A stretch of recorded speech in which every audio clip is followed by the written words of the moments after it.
On this week's episode of Amari Purple Talk, The Beautiful Ones, it's out. Was it what you wanted it to be? My thoughts coming up. Welcome to episode 11 of Amari Purple Talk, a podcast where I share my thoughts on the Prince musical singularity. I'm Richard Cole, your imagination soloist, and I want to start by thanking everyone that has tuned in. I hope you're enjoying the show. Please leave your comments on the show below or on my website, www.amaricommunications.com. You can also follow me on Twitter at Amari_now and on Instagram at RichardCole_Amari. And with that out of the way, we're going to dive into the beautiful ones. All right, so October 28th saw the release of The Beautiful Ones, the Prince autobiography, edited by Dan Piepenbring. And my apologies, because I believe last episode I was butchering the man's name. So Dan Piepenbring was the editor of this book. And dived into it, and I finished it actually within a day. Surprising. I thought it was going to take a little bit longer given my busy schedule, but I guess the way it was put together kind of helped me once I got through the introduction and the first 50 pages, the rest was kind of like easier to kind of flow by. So with that, I'm going to really just give my impressions, thoughts. This will be more of a off the top of my head in some segments on this. This will be a total spoiler review. So if you have not had a chance to read the book, or if you haven't had a chance to finish it, or if you only got through so many pages thus far since receiving it, by all means, hit pause on this or go back to catch up on some episodes of Amari Purple Talk you may have missed, finish the book, and then jump back into this episode. So like I said, going to get into mini spoilers on this. But basically, it's an experience. I guess that's the best way I can put it. Like I said, there's no normal way to approach a review of this book. Kind of different from the Morris Day book, where that's almost a typical biography. And as good as that book is, as open and fluid as Morris Day was, it was still a complete biography read from beginning to end. With this, just due to the circumstances, we know that Prince only got to complete 50 pages on his own of the book. And the rest of it is basically Dan Piepenbring really trying to make this as cohesive as possible. So we got to cut a lot of slack for that. So it's not going to be a negative review, or it's not going to have any negative connotations. I'm not going to do the things that I like versus the things that I dislike on it.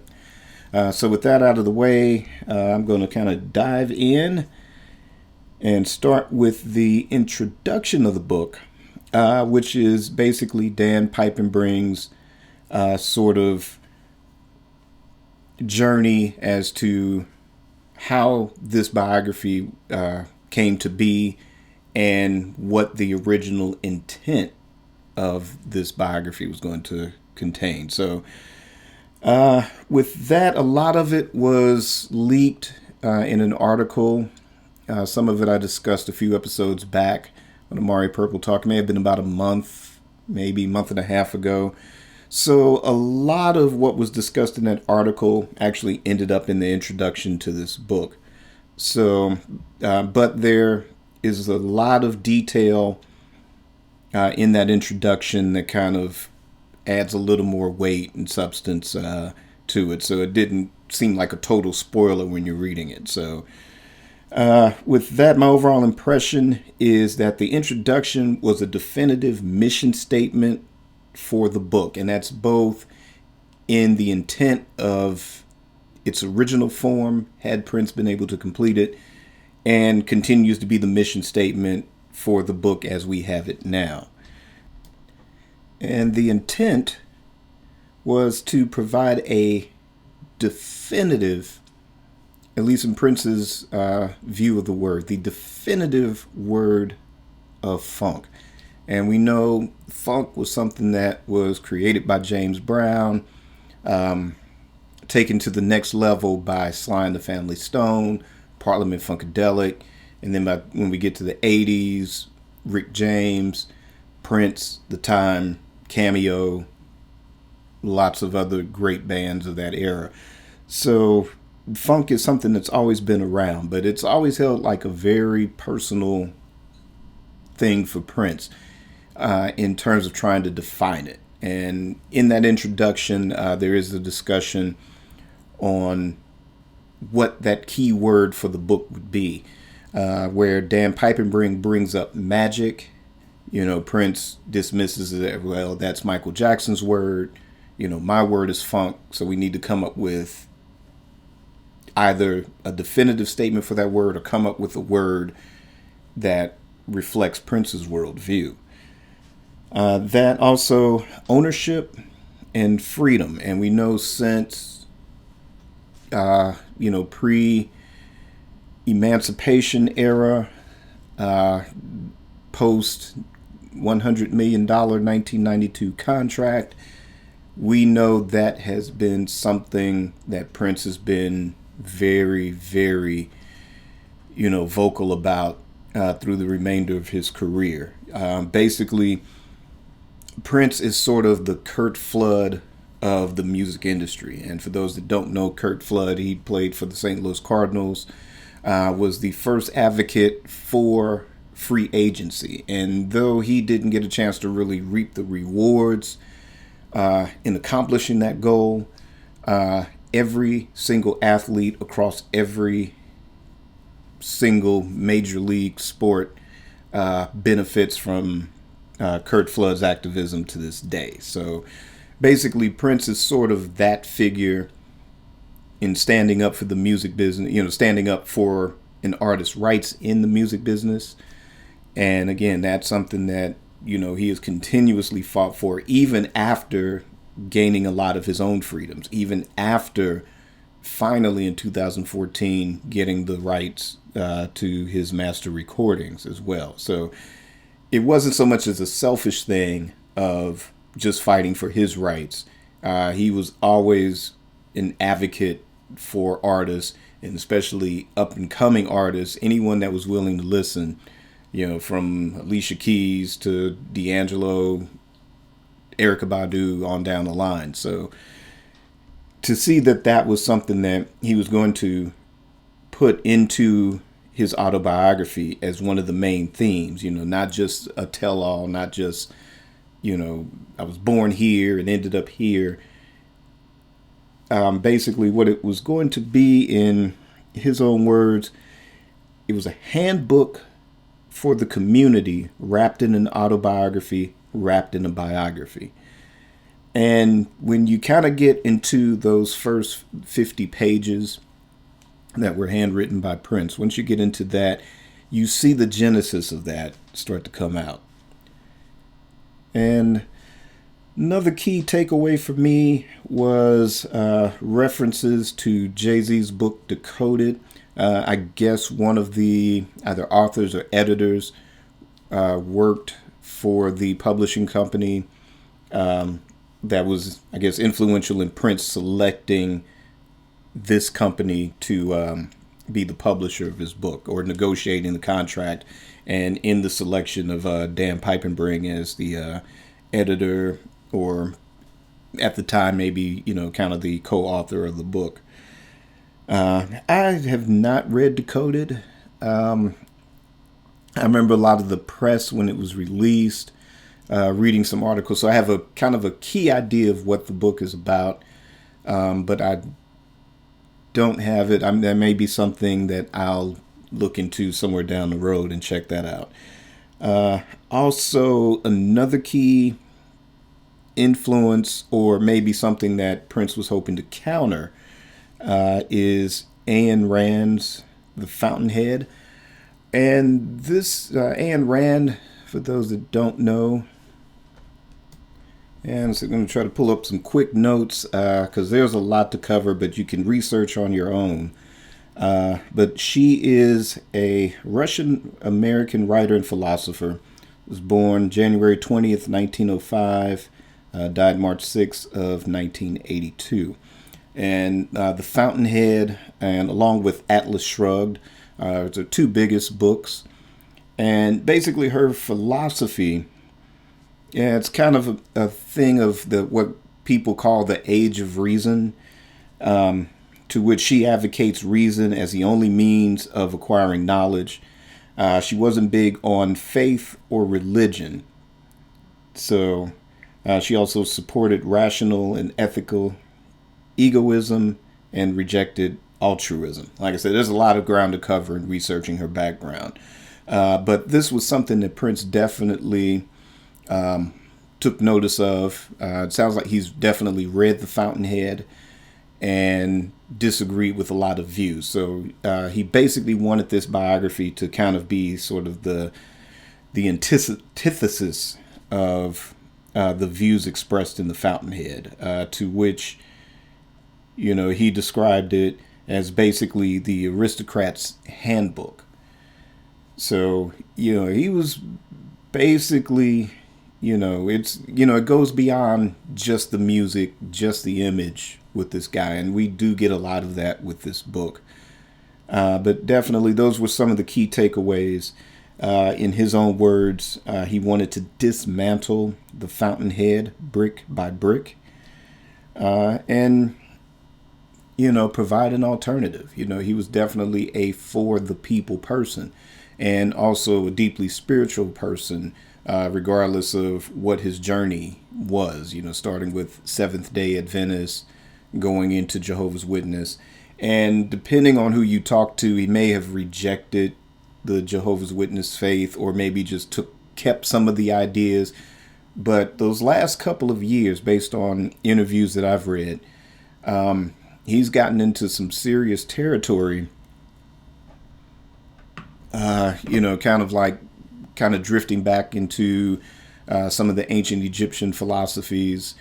He's definitely read some John Henry Clark. That's another author that, I recommend, kind of one of my favorite scholars to check out as well. So it was sort of some kind of a different shift. But the bottom line is that from the very beginning, there was always a spiritual base, and regardless of where they kind of bordered on sort of dogmatic religion, that spiritual base was always there, and something that he was very key on, balancing, some of his other works with it, and sharing that with, his fan base, sharing it with the world. He was definitely an artist that really wanted to use his position to make a difference. So it was good to know that this was the intent for this biography as well, and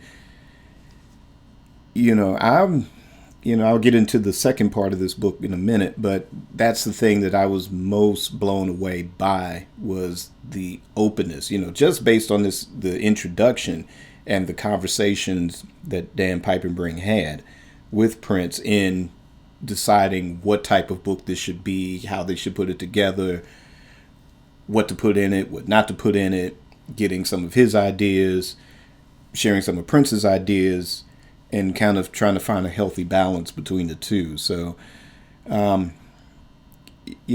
being said, I think some of the things that I've picked up on, I haven't read any other reviews. I haven't listened to any other podcasts, because I always want to do mine first, because I didn't want to be influenced by anybody else's thoughts, whether we're all on the same page or if somebody has, and not in a negative way, but if somebody had a different opinion, I didn't want to have that influence what my perceptions are of the book. So I haven't dived into that as of yet, but yeah, so I'm looking forward to checking those out a little bit later. But in the meanwhile, so I think that covers everything I wanted to. Nope, I take that back. I'm not done with the introduction just yet. Another key takeaway was Prince's concept of cellular memory.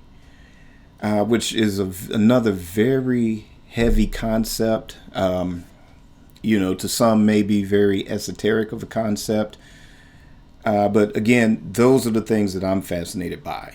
So it was cool to see that, there's an artist out there that kind of shares those kind of similar views, or somebody you can kind of look to and get a different perspective on, if it's on the same page as what you think or what you might believe in as well. So, to me, Prince, along with, I would say John Lennon, George Harrison, beyond just the music, their, philosophies, whether they're spiritual or somewhat political, depending, but mostly kind of like just their view, are things that I've always took notice of for a very long time. So, like I said, it's gotten to the point in the last 20 years with Prince. It was just, more than just the funk.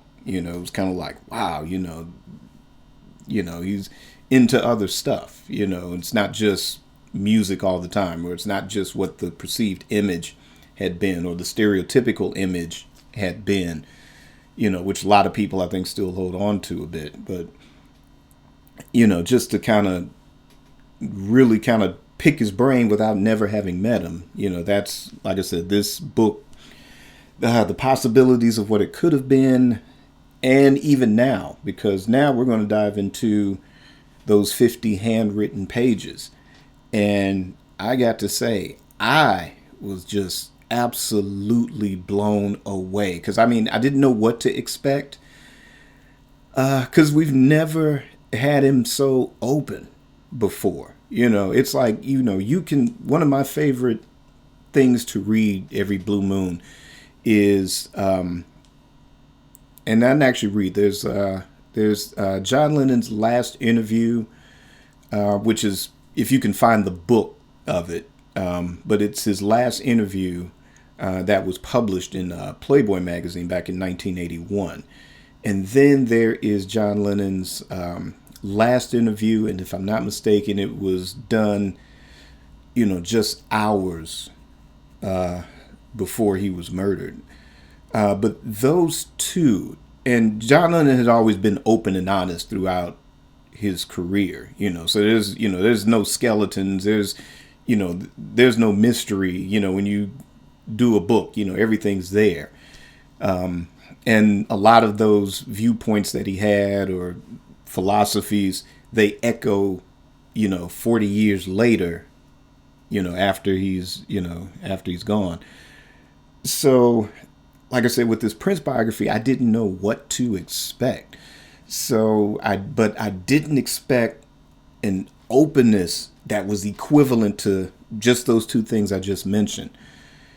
And that was amazing. It was just like, it was like having, kind of a one-sided conversation, but it's having sort of like, you have a friend or best friend or something, and you're just having this discussion, and it goes beyond the surface stuff that you talk about on a daily basis, and you really get to know this person through, oh, this is how they grew up, or this is what they experienced, or, this is an anecdote that they had, and it just adds another layer of you getting to know that person. And again, like I said, the reason why I'm going in so cold with no notes, it's because it's a book that kind of transcends the obvious.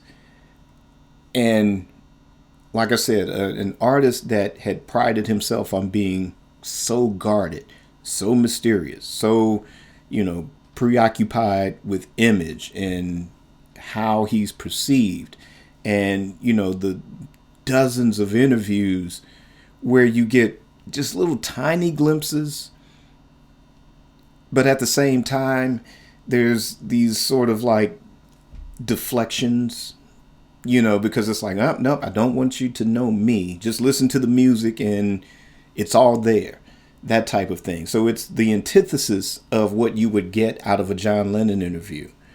So, it, so just to get that in those first 50 pages was just amazing. And I think maybe what I was expecting was, okay, here's an anecdote about, okay, how, there's the growing up part, you establish that part of it.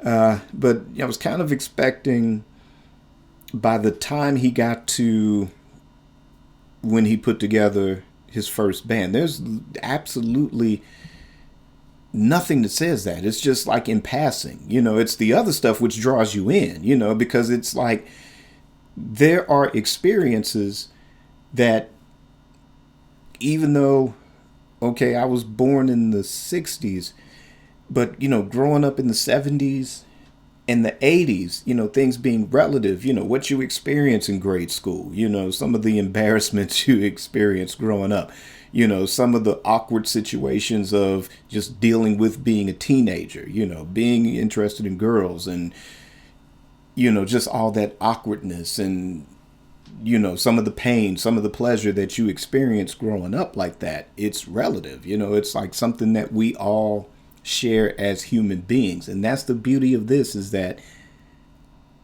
even though it's a glimpse, it's a 50-page glimpse, and that 50 pages, don't get me wrong, those 50 pages speak volumes.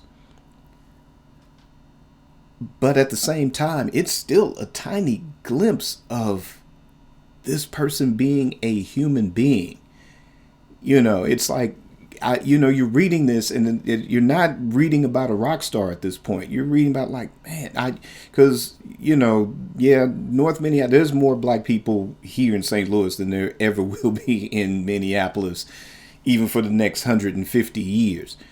But that, those experiences, it's like, yeah, I grew up on a block like that.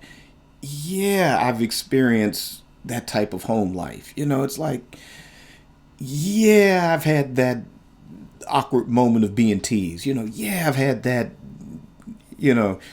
moment in high school or whatever. And it's like, wow, this is a human being. And at the same time, you're also learning things on a musical level that goes beyond the surface. Because like I said, it's, Grand Central and, there's not even a mention, I don't think of, you don't see Andre Simone's name. However, what I do like in those 50 pages, there are notes. And I think that was discussed in the introduction that, Prince he gave him like 28 pages to start. And then Dan Pippenbring had, made a couple of notes.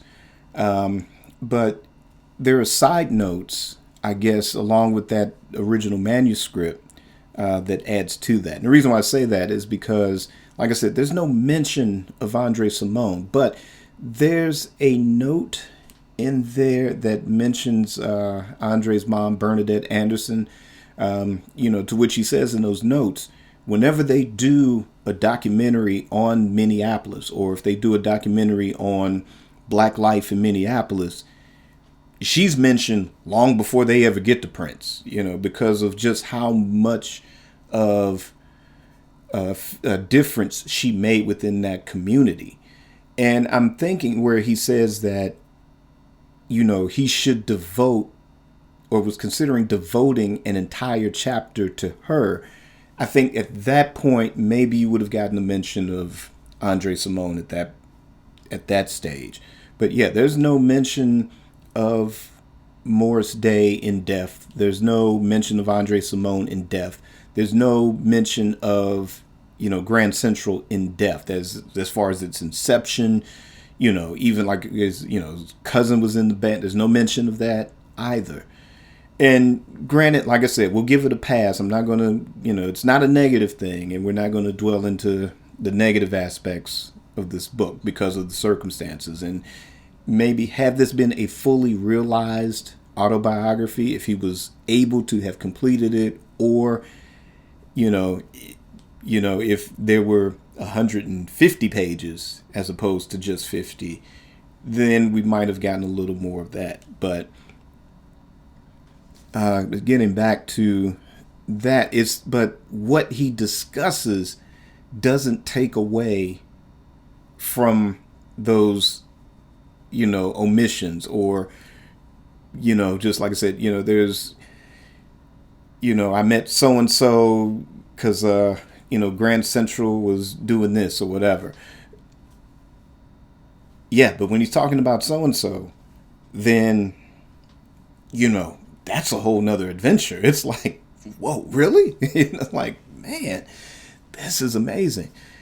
And also, too, about the music. Like I said, it's not talking about the band per se, but some of the realizations, like I said, a lot of it was covered in that introduction, and a lot of the other articles, especially the ones that basically spoiled the book, So the moment where, his dad took him to see the Woodstock film, where the dad had the impression, oh, this is just going to be a bunch of hippies taking drugs. But when they got there, Prince knew, it was like from other kids in the neighborhood that have seen it, was like, check this out, because there's Sly Stone, and then there's this cat named Santana, and that's what he was going for. But once his dad took him to see the film, and then he realizes that, oh, this is what my son is getting out of it, that just created a deeper bond for them. There's that anecdote. The realization of Prince's favorite Rufus and Shaka Khan album, the Rufus album, and the sequence of events that led to that. Yep. So, it kind of deviating from that a little bit and talking about it on a musical level. That is the first album, the first Shaka Khan album, or Rufus and Shaka Khan album, that featured Claire Fisher on the string arrangements for that. And it makes me wonder that, as deep as a music person that Prince is, that I'm certain that he was aware of, because you read in interviews with other people, and it's like, oh, I put this, I told this person about Claire Fisher, blah, blah, blah, blah, blah, blah. I told Prince about Claire Fisher, blah, blah, blah. And it's like, no, Rufus Eyes is his favorite Rufus and Shaka Khan album for a whole host of reasons. There's no way he would have ignored the liner notes on that. And it says explicitly that, after said event, that he went to the record store and bought that album. That's something that to me, and that's just a personal tidbit on that. But, there's no way he would have not studied those liner notes and would have remembered Claire Fisher on there, not being on, there's no way he could have not known that prior. And that would have been the reasons for, checking it out. But anyway, those sort of anecdotes musically. Yeah. Another thing too, he was aware of the Beatles too. So I don't know. I think sometimes he was just messing with people, just pretending he didn't know, just to mess with them. I think, just to kind of pick their brain and get what their perception is without him having to, like, instead of them like, oh, well, if he goes, oh, I like the Beatles, and everybody else goes, oh, I like the Beatles too, or I like this Shaka Khan album, oh, I like this Shaka. So I think he kind of maybe figured out at some point that if he just kind of plays coy and kind of gets their honest take on what's happening, or an honest explanation of what they're getting out of it, then he's able to kind of absorb that into, his worldview. And I guess from the other perspective, it's like, oh, wow, I turned so-and-so onto this record. But the thing, those anecdotes and those stories are just brilliant in that book. That's worth the price of admission alone. Just it's heavy that only he could pull that off. And, and it really draws you in. And I think the tragic part is that as you're being drawn in, then it just, that's it. And it's just off to, the scrapbook during the For You period, which, that it kind of carries you along. But then in the back of my mind, I'm thinking to myself, like, man, if it could have just, the 50 pages could have been 150 pages, or if there were 150 pages, then it could have led into this For You period. It would have been an easier segue into that scrapbook, and you kind of have the notes and the memories, and then go from there. With that being said, it says a picture says 1,000 words. So I'm thinking, as I'm kind of reflecting on it, because like I said, this was not a normal read. It brings out a lot of emotions. You're inspired. You're excited. There's moments of sadness because there's things in there you just can't ignore. You can't shut it off. It for me personally, it did accomplish what the original intent was for me to, on a personal level, define what funk is. And we'll get into that much, much later, folks. Also too, as far as ownership and freedom, he's been one of my key inspirations in regards to that. Like I said, we all, we're all not, say, superstars in the way that, we're not on the cover of Rolling Stone, we're not on, TMZ or whatever.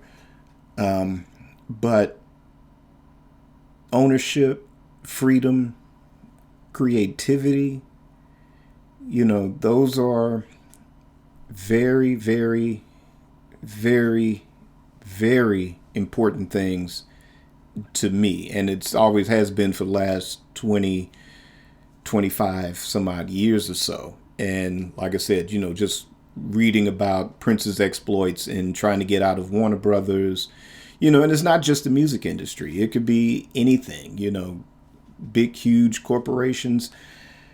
Sometimes they kind of forget that there are, human beings at work, and I'm not saying it's negative, but when it can be negative is where the problem comes in, because, there's no law that says you cannot be happy. There's no law that says that, oh, I have to do.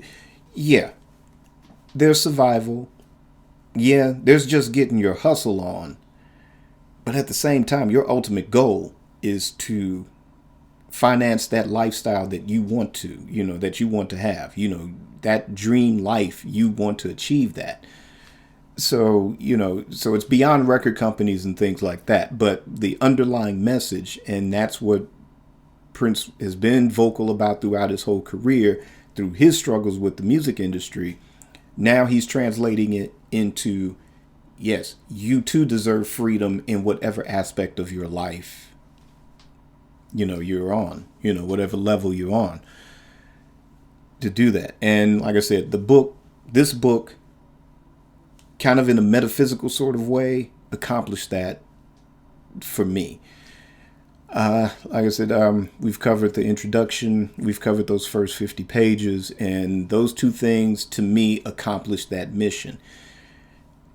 Now that book kind of segues into what I discussed last week in my expectations for this book, as far as how do you balance that with, how do you fill in the gaps of now what's missing, because it was so finite. Well, it it did. Like I said, I discussed last week that my expectations were that it was going to be kind of similar in scope to the Beatles anthology. If you're not familiar with that campaign, that was from 1996, and it was a multimedia event. The selling point of it was that once all the Beatles lawsuits had been settled and everything, and they had discussed it even in John's lifetime, where they were going to put on this big, huge documentary, Beatles documentary, and there was a discussion at one point of the four of them getting together to do music for it. There was discussion of maybe doing a big concert at some point.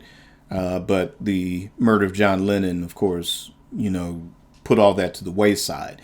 And even at that particular time, some of those lawsuits were still pending, but they were able to see far enough ahead that once the dust did settle on that, that was the first order of business, was to put out this complete and put out this documentary. So by the early mid 90s, they were able to complete the documentary, and Yoko Ono provided the remaining three Beatles 4 cassette tapes of John Lennon demos and stuff that he was working on.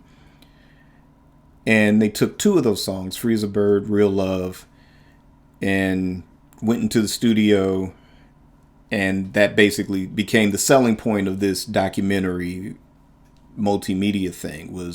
There was the documentary, then you had a 3-volume set of CDs, which covered their entire career, and they were filled with stuff from their vault, different outtakes of songs, different alternate takes, live performances, and then the 2 brand new Beatles songs, the Beatles reunion. So, and all that went to number 1, but there was also a book that was part of this multimedia thing. And basically it was composed of a set of interviews conducted with the 3 remaining Beatles during the filming of the documentary. So stuff that you didn't necessarily, there was stuff that wasn't in the documentary. It was just, not enough, cut for time. Probably the most important part, it was probably just cut for time, but everything was included in this book.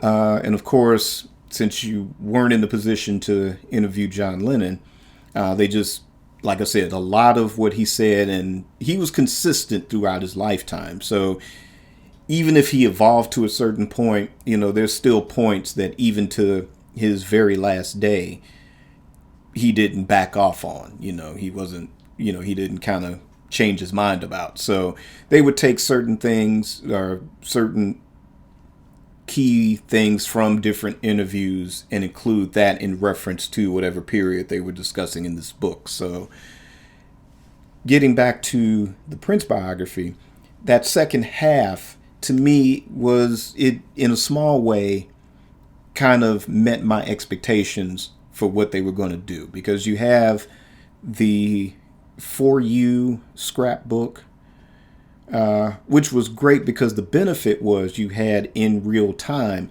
the photographs, and then Prince's sort of side notes along with each photograph.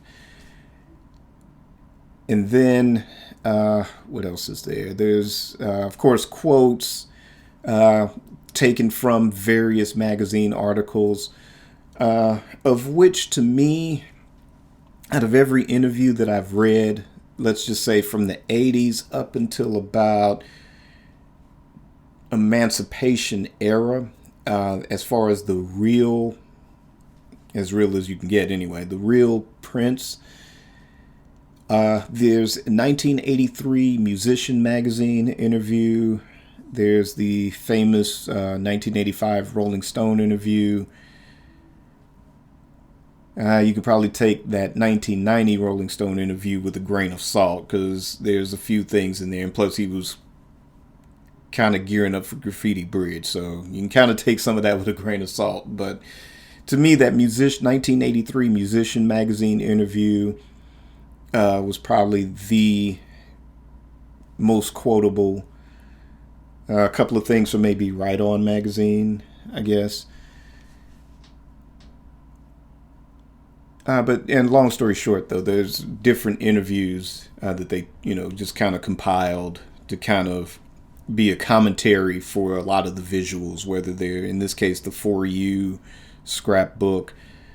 There's also some of the post Purple Rain stuff, which in that particular case, I was disappointed that they sort of rushed through that. If the stopping point was Purple Rain, then that should have been the absolute stop point. And then maybe just a paragraph, say, by Dan Pipe and Bring, or not a paragraph, but maybe a page or two, just kind of summarizing everything afterward. But like I said, we're not going to get into the criticisms of it so much. But getting back to the For You period, like I said, that was something that I wish that there would have been a little bit more on, as far as, like I said, if there were ever, like, say, 150 pages at some point leading into that, then that would have been something I would have enjoyed. And now we get into the sort of the Purple Rain segment of it, which they included his handwritten, or whatever you want to call it, pitch, treatment, outline, basic idea, basic story plot for Purple Rain. And all I can say about that is I want to see that movie now. That, just the basic idea. I mean, of course, we know the history of Purple Rain. We know that, William Blinn, who wrote the movie Fame, and I think he may have written some episodes of the TV series as well. I can't remember, but we know that he wrote the first draft of the script. Albert McNally came in and kind of put some of his ideas into it. And they really went out of their way to make it really more Hollywood to me. But, now, here we are in the 21st century. I think there's something to be said that this basic idea can be made. It's like, number one, you can't really remake Purple Rain, or nor should you remake Purple Rain. But with that being said, if you've noticed with these films, there's the film Yesterday that has nothing to do with the Beatles other than it's a plot about a guy who wakes up and the world doesn't know who the Beatles are except him. And I've never seen it in its entirety. I kind of watched the reviews and I watched a couple of clips that were spoilery in it, but I had no intentions on wanting to see it. It was just the buzz that made me slightly interested in it. But still, if I get around to seeing it, I'll see it some point. If it comes on TV or something, or if it's on one of the streaming services, I'll check it out. But then there's this movie. I don't know if it's been released already or if it's come and gone. But it utilizes the music of Bruce Springsteen. Has nothing to do with Bruce Springsteen himself. But it's using his music. Then there's a Christmas film that's, I guess, allegedly, I know it's using George Michael's Last Christmas as sort of the main song, and it's the title of the movie. But from what I've read about it, I think they're using a lot of George Michael songs in that. So I'm saying all of this to say that for Prince, I do not want to see those type of movies regarding his music. Now, what I do want to see, and you can base it off of this treatment, Hollywood, if you're out there listening, what I want to see would be that plot, because it dealt with, I think one of the things that was omitted for the actual Purple Rain film was that he was illustrating the class system, where Albert McNally put the focus just on him and his relationship with his parents, made that front and center. Yes, that was definitely front and center in this plot outline. But the differences between the characters was this sort of illustration of class.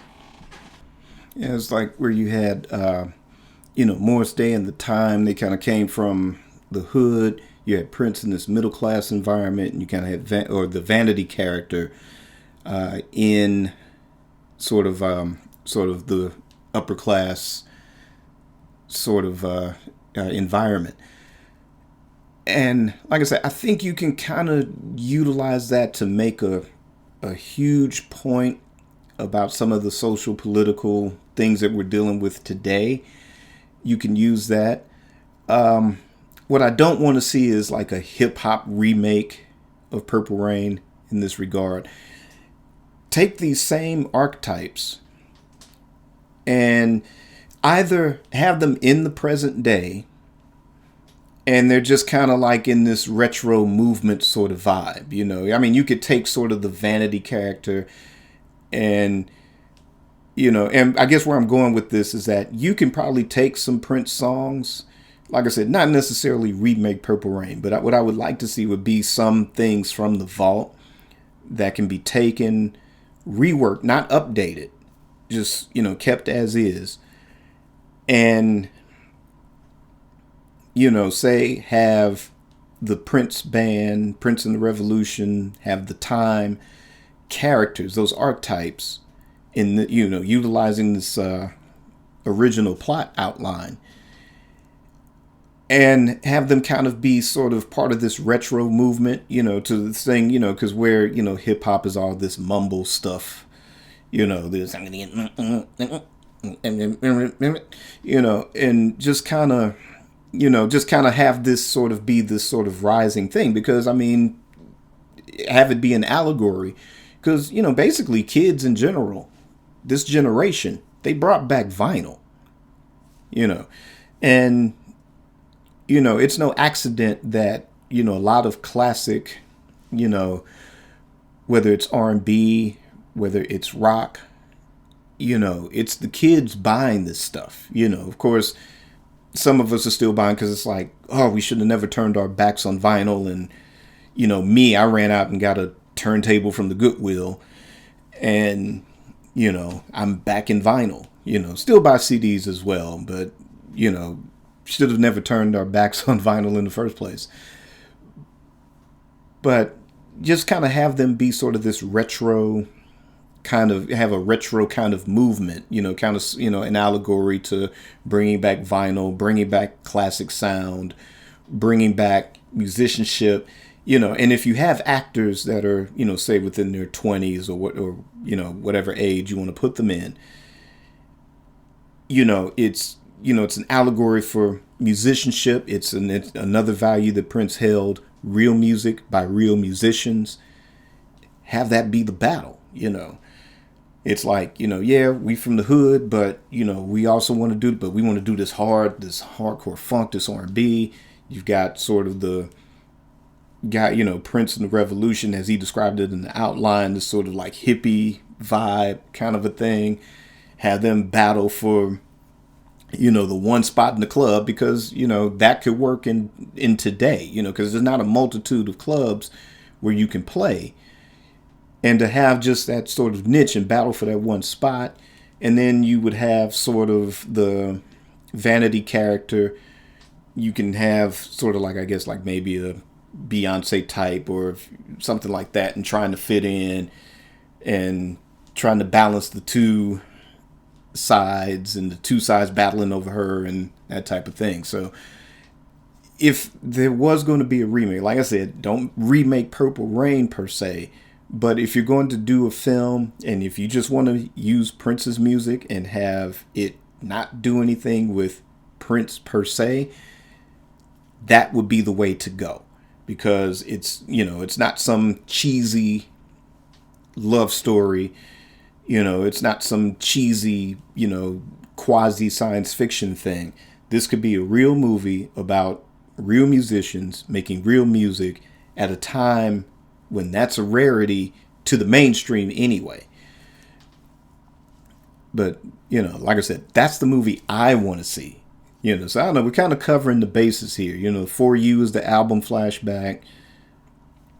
this is my project wish list, is let's redig up that Purple Rain original plot outline, excuse me, and get that out there. Get somebody in Hollywood, this is an idea, you got it for free, so get the ball rolling on that. Get the estate on the phone, get Michael Howe on the phone, go through that vault, get some tunes, get some unreleased tunes. Hell, get Corporate World. That'd be a way to get Corporate World out there, But that's just my idea. But that was the pretty exciting part about the book. Like I said, there is so much, like I said, on a metaphysical level, as a music fan level. Like I said, the 50 pages was probably the most eye-opening thing in my entire life in regards to reading about a celebrity. I've read tons of Beatle books. I've read Marvin Gaye's biography, James Brown's biography, George Clinton's biography, and really George Clinton's I thought was the eye-opener. That's a pretty good read. But this, with what he did with just 50 pages alone, it may be good that there were only 50 pages, because I don't think I could have handled 150 pages. I think I would have just been like so blown away that it would have been like, I just wouldn't leave the house. It'd just been like, okay, that's it. I couldn't even create. That's how, I would just be like, just so blown away. It's like, I can't even follow the advice of the book. But, it's great. And all of that to say, if you don't have it already, go out and get it. If you're a Prince fan, it's not just something to get just to add to the collection.